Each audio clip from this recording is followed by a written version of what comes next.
Hichi haiuzwi.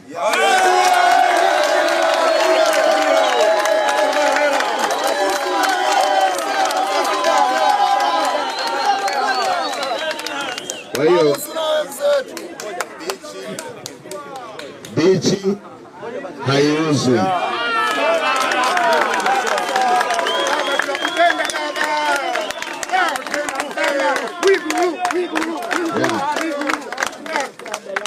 Na Mheshimiwa Rais alishakuja hapa akatoa tamko. Hakuna mwingine wa kuja kutoa tamko tofauti na mama alilotoa hapa.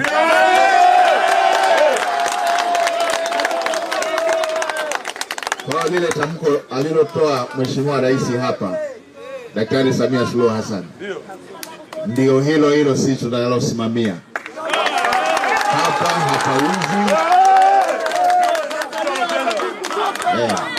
hapauzi.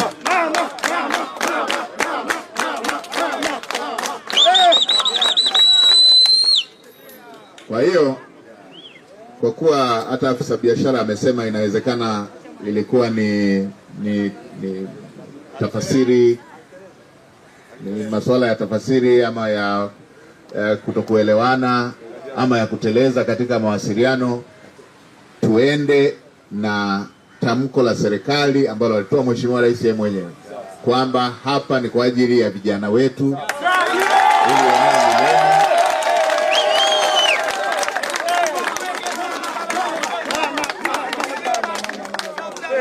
Sasa jambo la pili, afisa biashara amesema hapa na nilimsikiliza, tutakurudishia tena mwenyekiti. Uliongea tangu mwanzo kwamba ninyi hampingi maboresho. Hampingi maboresho ambalo hata sisi serikali tunaunga mkono maboresho ya aina hii.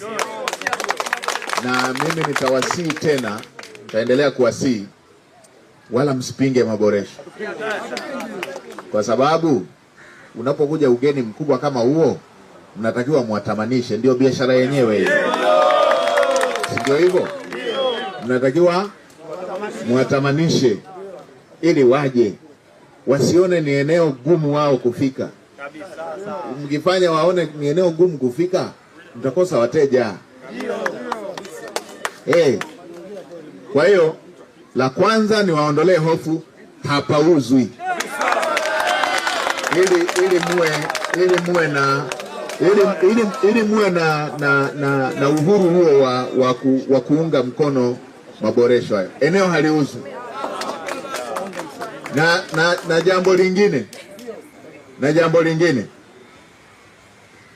jambo lingine, wala hakuna mwekezaji anakuja hapa. Wawekezaji ni nyewe wenyewe.